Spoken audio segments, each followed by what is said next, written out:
High everyone and welcome to my channel creative space. आज आपल्याबरोबर आहे a very humble person who is an actor and director Swapnil Rajshekharji, who is the son of famous actor Janardan Rajshekhar Butkarji. So first of all, Swapnil ji, thank you so much for doing this for my channel and supporting my channel, and welcome. Thank you thank you Neha, thanks for having me. Yeah. मजा येईल मला एक तुझ्याशी बोलून. स्वप्नील जी, एक brief introduction about yourself. सध्या काय चालू आहे, करंट प्रोजेक्ट्स काय आहेत, what you would like to share? सध्या माझी एक टेलिव्हिजन सिरियल, एक शो चालू आहे, आई तुळजाभवानी नावाचा, जो कलर्स मराठीवरती रात्री 9 वाजता येतो. त्याच्यामध्ये मी महिषासूर करतोय, त्यातला मेन विलन. आणि आता एक नवीन शो माझा स्टार प्रवाहावरती त्याचं शूटिंग चालू आहे या मंथ एंड पर्यंत. काही फिल्म्स रिलीजला आहेत. त्याच्यामध्ये आजच एका फिल्मचा मी माझ्या सोशल मीडियावरती टीझर टाकलाय. अग ग सूनबाई, काय म्हणतात सासूबाई, असं त्याचं वा. नाव आहे त्या सिनेमाचं. आणि बाई पण भारी देवा, ही जी आमची फिल्म होती, त्या फिल्मची टीम पुन्हा एकदा एकत्र आलेली आहे. आणि खूप छान कास्टिंग आहे, खूप छान लिहिलेली फिल्म आहे. केदार शिंदे स्वतः डिरेक्टर आहे. ती एक फिल्म 16 जानेवारीला रिलीज होतीये. आणि त्याच्याच आजूबाजूला एक किर काटा किर नावाची एक फिल्म आम्ही केली आहे. प्रियदर्शन जाधव ज्याचा डिरेक्टर आहे, लेखक आहे. आणि सिनेमाची ती फिल्म आहे. वा. तर तो एक मेजर रिलीज आहे. आत्ता थोड्याच दिवसात रील स्टार नावाचा माझा एक सिनेमा रिलीज होतोय, ज्याच्यामध्ये मी एक छोटासा पण इम्पॉर्टंट रोल केलाय. तर असे काही फिल्म्स आहेत, रिलीज होतील. आणि टेलिव्हिजन सिरियल, थोडंसं लिखाण चालू आहे, फिल्मसाठी लिहितोय का, असं सगळं वा. सुरू आहे. किती छान, किती मस्त. Good to know about all this projects and all the best to you. Thank you thank you thank you. आता social media is everywhere, like, it's gone, like you right. have seen the days without the social media and now with the social media. तर तुम्हाला काय वाटतं, what is your take on it? Is it a boon, or do you think there are little cons also? How do you see it? कसं आहे नेहा, की social media ही दुधारी तलवार आहे. हम्म. त्याला आपल्याकडे दुधारी तलवार म्हणतात ना, ज्याच्या दोन्ही बाजूला धार असते. ती तुम्ही वापरता कशी, तुम्ही ती म्हणजे तुम्ही किती वेळ त्याच्यावरती घालवता, हम्म. आपल्या पर्सनल आयुष्यावरती तुम्ही त्याचा किती परिणाम होऊ देता, हे सगळं व्यक्तिसापेक्ष असं आहे. आता तू म्हणालीस तसं, माझ्या जनरेशनचे जे लोक आहेत, आम्ही तेव्हा म्हणजे 90s मध्ये, आम्ही 95 ला वगैरे आम्ही कॉलेजमध्ये होतो, 95 96 ला. तर त्यावेळेला तर मोबाईल्स पण नव्हते, आम्ही ते बघितले. तर आम्हाला समहाऊ मला ते हँडल करणं सोपं जातं. म्हणजे मला सतत माझ्या हातात मोबाईल, आणि सगळं माझं उठल्यापासून झोपेपर्यंत सोशल मीडियावरती माझं मनस्वास्थ्य अवलंबून नाही. तू मागे बघत असशील, इकडे जे दिसतंय ते माझं पुस्तकाचं कपाट आहे, जिकडे लाईट लागलेली आहे. तर माझ्याकडे खूप पुस्तकं आहेत, मी पुस्तकं वाचतो. म्युझिक लव्हर आहे मी स्वतः. मी गाणी ऐकत असतो. फिल्म्स, मी आजही थिएटरला जाऊन प्रत्येक फिल्म बघण्याचा माझा प्रयत्न असतो. तर हे सगळं मी माझ्या परीने करतो. प्लस मला सोशल मीडियाचं महत्वही माहिती आहे. सो मी पूर्वापार फेसबुक जेव्हापासून सुरू झालं, तर मी फेसबुकवरती आहे. आता गेल्या काही महिन्यांमध्ये ऍक्च्युली, म्हणजे माझं अकाउंट इन्स्टावरती बरीच वर्ष झाली आहे, पण मी ऍक्टिव्ह झालोय 1 वर्षभरात इन्स्टावरती. तर आता इन्स्टावरती पण मी माझं कॉन्टेंट क्रिएट करत असतो. तर मला हे माहिती आहे की याचा जर व्यवस्थित आपण उपयोग केला, मर्यादित आणि चांगला कॉन्टेंट बनवण्यासाठी उपयोग केला, तर हे लोकांच्या पर्यंत पोहोचण्याचं, इस्पेशली हे नव्या पिढीपर्यंत पोहोचण्याचं खूप छान मीडियम आहे. आणि फॉर्च्युनेटली मला ते करता आलंय. बरीच मुलं माझ्याशी आता कनेक्ट झालेली आहेत, नव्या पिढीची सुद्धा. तर मला असं वाटतं की हे ती तलवार कधी कधी तुमच्या उपयोगाला येते, कधी कधी तुम्ही जर त्याच्या अधीन गेलात तर ती तुमच्यावर उलटते सुद्धा, तुमचं मनस्वास्थ्य बिघडवूही शकते. एक मोठा परिणाम असा झालेला आहे की पूर्वी मी लहान असताना किंवा मी कॉलेजमध्ये असताना जसे सेलिब्रिटी, किंवा त्यावेळेला सेलिब्रिटी हा कॉन्सेप्ट नव्हता, त्यावेळेला स्टार्स होते, तर हे त्यावेळेला आपल्याला दुरापास्त वाटायचे, म्हणजे आपल्याला आउट ऑफ रीच वाटायचे. तसे आता नाही आहेत. आता सोशल मीडियामुळे आता सगळे तुमच्या सर्कलमध्ये आहेत. तुम्ही थेट अमिताभ बच्चन, शाहरुख खानच्या वॉलवरती जाऊन त्यांचं काय म्हणणं आहे ते बघू शकता आणि तुमचं मत त्याच्यावरती नोंदवू शकता.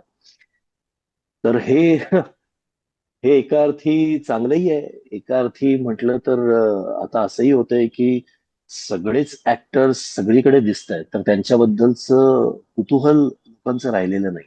या त्यांना तर त्यांना तिकीट काढून थिएटरमध्ये, नाट्यगृहात किंवा सिनेमागृहात बघायला जायला लोक सहजासहजी तयार नाही होणार, जसे आम्ही व्हायचो त्या अमिताभ बच्चनला बघायला, असं, किंवा शाहरुख खानला बघायला, सलमान आमिरच्या फिल्म्स बघायला. तसं आता फार राहिलेलं नाही, आता जास्त प्रयत्न करावे लागतात. I completely agree and I am also of the same opinion. माझं सेम ओपिनियन आहे तुमच्यासारखं. आणि त्यांच्या कधी कधी मला असं वाटतं की खूप इंट्रुजन पण होतं. म्हणजे तुम्ही एका मर्यादित हम्म, लेवल पर्यंत तर त्यांच्याशी ते म्हणजे जेव्हा संवाद साधतात, इंटरव्ह्यू पॉडकास्ट ठीक आहे, पण तुम्ही कंटिन्युअस लोक त्यांच्या मागे जातात तेव्हा त्यांच्यासाठी पण ते इंट्रुजन होतं, विच इज या. खरंय. या सो आता माझा पुढचा प्रश्न असा असेल की तुम्ही आता इतके छान रायटर आहात, पण तुम्हाला कधीतरी रायटर्स ब्लॉक झालाय का? आणि जर ते झालंय तर मग how do you overcome that, or what do you do? मी अ, खूप प्रोफेशनली अजून रायटिंग करत नाही. मी सोशल मीडियावरती बरंचसं लिहितो. मी सिरियल्ससाठी डायलॉग्स लिहिले होते. मी शॉर्ट फिल्मसाठी स्क्रीन प्ले केलेला आहे. आत्ता मी जसं अ, काही फिल्म्ससाठी जेव्हा स्क्रीन प्ले लिहितोय गेल्या 1-2 वर्षामध्ये, 3 वर्षामध्ये, तर तेव्हा तू म्हणतेस तसा ब्लॉक काही वेळेला येतो. काही वेळेला सुचायचं बंद होतं. काही वेळेला असं होतं की आता हे पुढे कसं नेऊ, किंवा काही वेळेला असं होतं की उत्तम विचार मनात येतो की अरे हे लिहिता येईल, पण ते जेव्हा तुम्ही ऑन पेपर, म्हणजे आता पेपर नाही राहिलेला, पण जेव्हा ते लिहायला लागता, तुम्ही टाईप करायला लागता तर तेव्हा त्याचं काय करावं हे नक्की कळत नाही. माझ्यापुरतं मी अशा वेळेला ते सगळं, मला असं कळलं की आता इथे मी थांबतोय, तर मी ते सोडून देतो. मी सरळ एखादं पुस्तक वाचायला घेतो, फिल्म बघायला जातो, गाणी ऐकतो, मित्रांशी गप्पा मारतो, काही मी तो विचारच सोडून देतो. आणि जेव्हा मला असं वाटतं की तो आलेला ब्लॉक, त्याच्याबद्दलची सजगता माझ्या डोक्यातून गेलीये, मग मी परत लिहायला बसतो. हा, हा. म्हणजे एका तऱ्हेने मी रिफ्रेश करतो स्वतःला, किंवा तिथून लांब जातो, थोडा वेळ बाजूला जातो. आणि ते वर्क होतंय असं माझ्या लक्षात आलंय. म्हणजे हो. आजच आत्ता आपला हा इंटरव्ह्यू सुरू होण्याच्या आधी जेव्हा मी लिहित होतो, आणि एक सीन मला लिहायचा होता, तर मला त्याचं स्केलेटन माझ्या डोळ्यासमोर होतं. पण मला तो कन्सीव्ह करताना, तो टाईप करताना मला कळत नव्हतं की मी काय लिहू. ते कॅरेक्टर, 2 कॅरेक्टर्स आहेत, तर कोण सुरुवात करेल, कोण कशी त्याची मांडणी करेल, आणि शेवट कोणावरती होईल. तर मग मी ते सोडून दिलं, मस्त जेवलं वगैरे, जरा गाणी लावली, आणि आता मी परत लिहायला बसून आपला इंटरव्ह्यू झाल्यानंतर त्याचा उपयोग होईल. वा, it's such a creative and nice amazing field. म्हणजे मला आवडतं. Very nice. हे मलाही जाम आवडतं. रादर मला येस. हेच आवडतं, मला दुसरं काही आवडतच नाही. मला काही करताही येत नाही दुसरं. ओके. स्वप्नीलजी, मला आता एक सांगा की तुमच्या क्षेत्रामध्ये तुम्ही हं. ज्या ज्या फील्डमध्ये आहात, what are the common misconceptions, गैरसमज लोकांना अजूनही आहेत, जे तुम्हाला साधारण लाईक आढळतात when you speak to people? What do have to say? पहिला तर गैरसमज असा आहे की हे क्षेत्र सहज जाता जाता करण्यासारखं आहे. हा. म्हणजे म्हणजे हे इझिली लोकांना इथे ब्रेक मिळतो, किंवा ऍक्टिंग तर काय मी अशी करेन, असं खूप इझी वाटतं, तर ते तसं नाहीये. आणि इथे स्ट्रगल आहे. इथे हे सगळ्यात महत्वाचं मी सतत सांगतो की तुम्ही खूप पॅशनेट असायला लागतं तुम्ही या क्षेत्रात येताना. म्हणजे तुम्हाला एखादी नोकरी केल्यासारखं इथे काम नाही करता येत, कारण एक तर स्ट्रगल आहे. तुम्हाला काम मिळवणं, ते काम टिकवणं, तिथली जी काही व्यवधान आहेत ती सगळी सांभाळून काम करणं, जेव्हा तुमच्याकडे काम नाहीये तेव्हा वाट बघणं, त्याच्यानंतर स्वतःवरती सतत काम करत राहणं, या अशा अनेक गोष्टी आहेत. यात इकॉनॉमिक्स पण येतं, यातलं इकॉनॉमिक्स व्यवस्थित सांभाळणं, अशा खूप गोष्टी आहेत. केवळ तुम्ही जर फेम बघून या क्षेत्राकडे यायला लागला तर ते तेवढं सोपं नाही. आपल्याकडे काय होतं, एखादा मुलगा दिसायला बरा आहे किंवा एखादी मुलगी काहीतरी थोडी शार्प आहे, डान्स वगैरे करते, तर लोकांना असं वाटतं की तू का जात नाहीस इंडस्ट्रीमध्ये, तू का ऍक्टर होत नाहीस. तर ऍक्टर होणं इतकं सोपं नाहीये. नाही. त्याच्या सहा म्हणजे मी इतकी मुलं बघतो ना, आज तर कॉम्पिटिशन एवढी आहे, इतकी टॅलेंटेड पोरं अशी आपलं सगळं घेऊन आलेली आहेत, सगळी अशी फुल्ली इक्विप्ड आहेत आणि ती आली आहेत, मेहनत करतायत आणि काम करतायत. तर एखादा रोल त्यांना क्रॅक करून मिळवणं हे काही सोपं नाहीये नवीन येणाऱ्यासाठी. तर या. ही ही तर पहिली मिसकन्सेप्शन आहे. आणि दुसरं म्हणजे बाकीच्या बऱ्याचशा, मी मिसकन्सेप्शन नाही म्हणणार, बऱ्याचशा गोष्टी खऱ्या असतात की इथे पटकन फेम मिळतं, ते जातही पटकन. स्थैर्य ज्याला आपण म्हणतो ना, स्टॅबिलिटी ती खूप कमी आहे. थोडं अप अँड डाऊन जास्त येतात. रोलर कोस्टर राईड असते इथे. तर ते बरेच अंशी खरं असतं. या. या. या. I agree. आणि मला असं वाटतं ना की ऍक्टिंग इज नॉट इझी. आणि ऍक्टिंग म्हणजे काय, तर जी गोष्ट खोटी आहे ती खरी असल्यासारखी सांगणं लोकांना, त्याचा आभास हो. देणं की ही गोष्ट खरी आहे, हो. ते इमोशन खरं आहे. हम्म. इन अ वे तेच असतं ना ऍक्टिंग.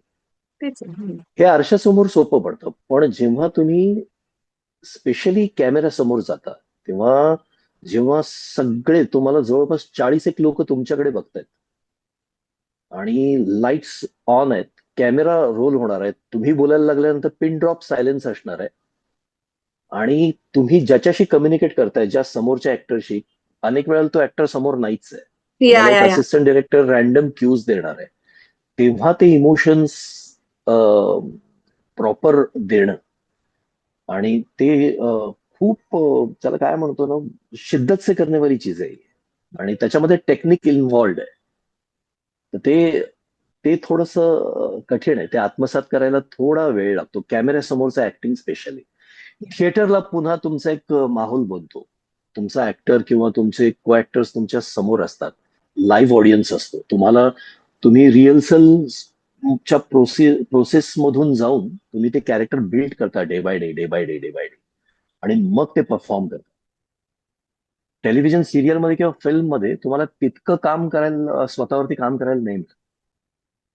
तुम्हाला डेली सोप्स मध्ये तर स्पेशली तुम्हाला, तुम्ही गेलात की तुम्ही रेडी होईपर्यंत तुम्हाला 10 सीन आणून देतात दिवसभरातले, ते तिथल्या तिथे वाचायचे आणि मग ते काम करायचंय. तर बापरे. हे तितकं सोपं नाही. बापरे. ओके. स्वप्नीलजी, आता मला सांगा की तुमचा आवडता जॉनर कुठला आहे? If you want to write or if you want to see, एका मूवी थिएटरला जायचं असेल तुम्हाला, तर तुमचा आवडता जॉनर कुठला आहे? अं, बघण्यासाठी म्हणत असशील तर ए टू झेड सगळे जॉनर्स मला आवडतात. मी सगळ्या टाईपचा सिनेमा एन्जॉय करतो. मी बेसिकली नेहा सिनेमा एन्जॉय करतो.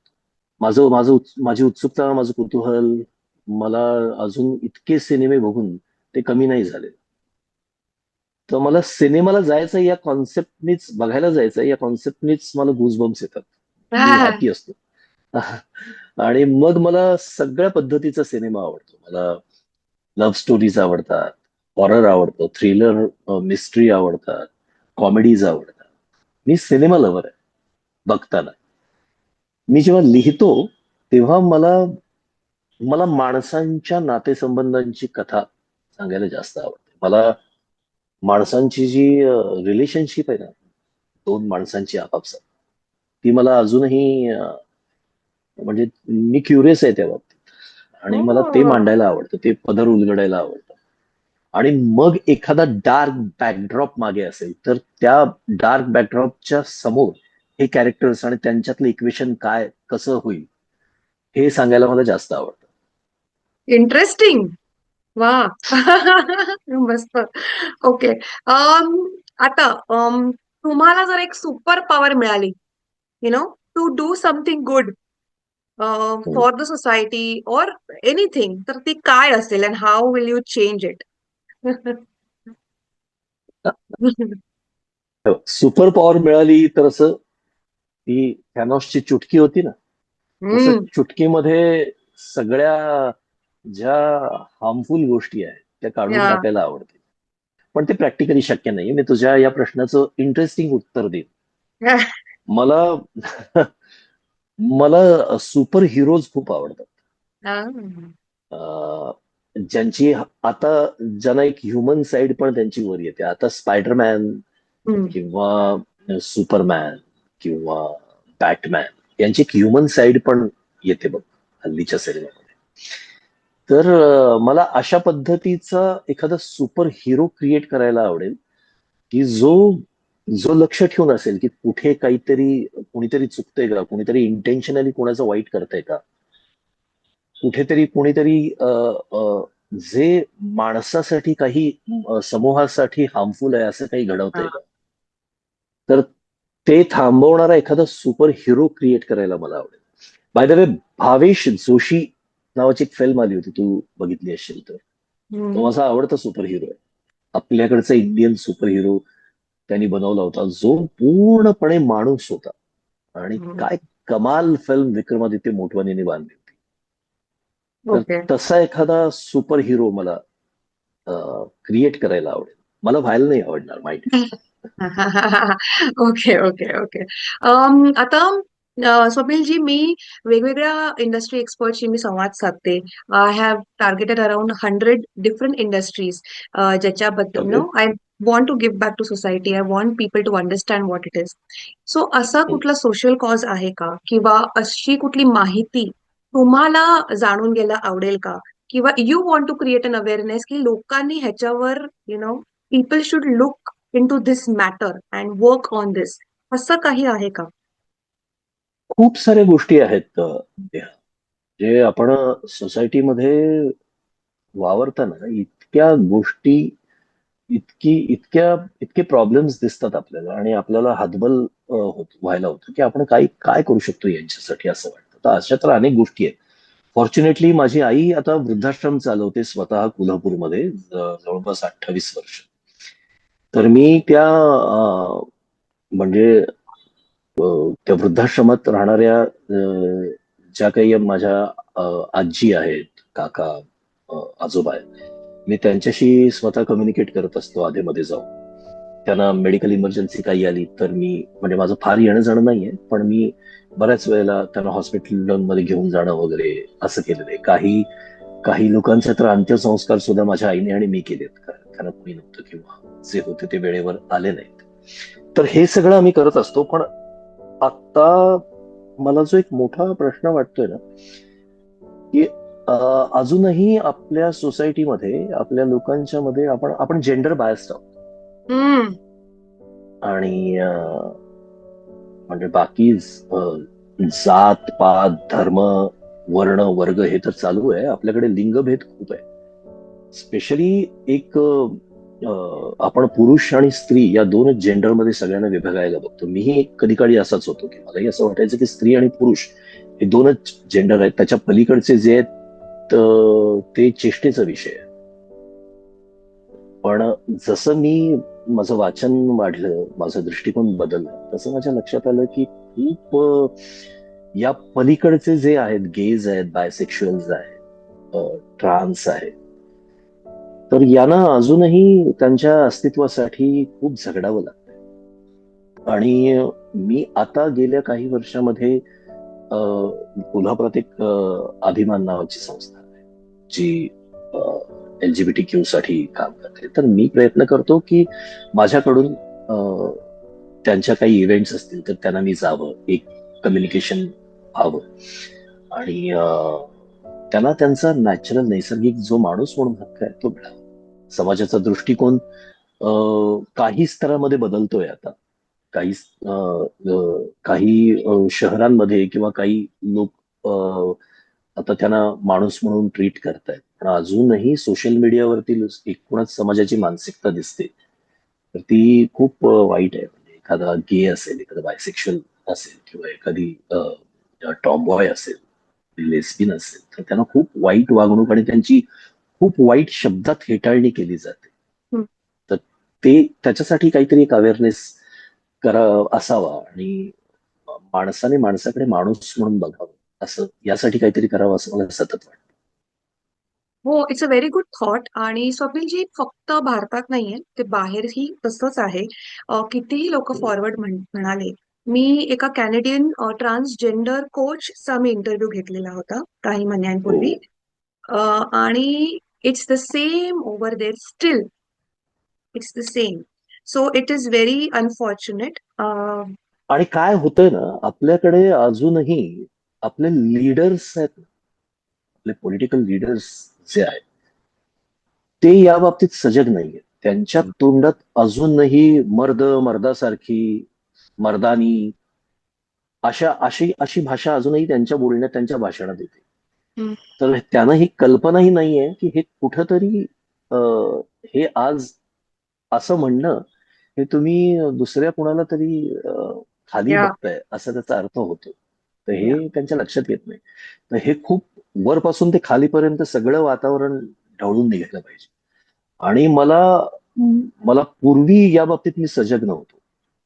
मीही या सगळ्यामध्ये सामील असायचो. एखादा स्त्रैण मुलगा कोणी असेल तर त्याची चेष्टा वगैरे करणं हे माझ्याकडूनही पूर्वी घडलं असेल. पण जसं मी याच्या बाबतीत सजग झालो तर मला लक्षात आलं की ही किती मोठी घुसमट आहे अशा कम्युनिटीच्या लोकांची, की त्यांना एकतर त्यांचं नैसर्गिक जे ओरिएंटेशन आहे ते स- अगदी घरातल्यापासून कुणापर्यंत ही उघडपणे अजूनही सांगता येत नाही. आणि ते जेव्हा कळतं तर तेव्हा त्याची चेष्टा होते, हेटाळणी होते. हे किती वाईट आहे, किती मोठी घुसमट आहे या हे मला आता कळायला लागलं. या सेम ओपिनियन आहे माझे. तो सेम ओपिनियन आहे. आणि it's a very good point आणि very good thought coming from you. This can influence probably many people out there no, की ह्याच्यावर तुम्ही बघायला तर पाहिजे. या so we are at the end of the segment. Swapnilji, माझा लास्ट प्रश्न असा असेल की तुमचं मंत्र फॉर लाईफ काय आहे? What motivates you? What makes you happy? Like what you want to share? मी जाम फिल्मी माणूस आहे. माझ्या माझ्या लहानपणापासून माझ्यावरती सिनेमाचे इतके संस्कार आहेत. एकतर माझे वडील ऍक्टर असल्यामुळे आणि मी लहानपणापासून वेड्यासारखा सिनेमा बघितलाय. मी सिनेमा जगलोय. मी आत्ताही तीच पॅशन आहे माझ्यात, मी मगाशी म्हणाल्याप्रमाणे. तर माझ्या आयुष्याच्या वेगवेगळ्या टप्प्यावरती मला वेगवेगळे फिल्मी फंडे मला मोटिवेट करतात. कधी तो अमिताभ बच्चनचा एखादा डायलॉग असू शकतो, एखादी कोणाची रोमॅन्टिक लाईन असू शकते, कधी काहीतरी 60 सेकंड्स है तुम्हारे पास असं म्हणणारा शाहरुख खान असू शकतो.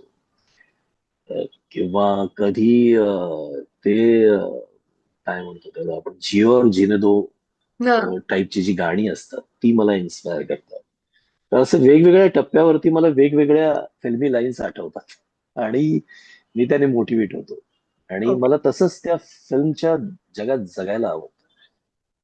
तर मला अगदी सांगायचं झालं तर मी माझ्या मित्रांना म्हणत असतो की छोडो सनम काहे कदम हंसते रहो खिलते रहो मिट जाएगा सारा गिला हमसे गले मिलते रहो.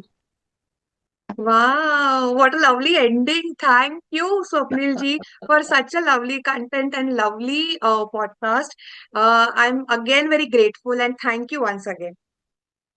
थँक्यू नेहा, थँक्यू मला या तुझ्या पॉडकास्ट मध्ये इन्व्हाइट केल्याबद्दल. God bless. आय होप तुझं ऑडियन्स, आपला ऑडियन्स सगळं एन्जॉय करेल. Yes, thank you. See you.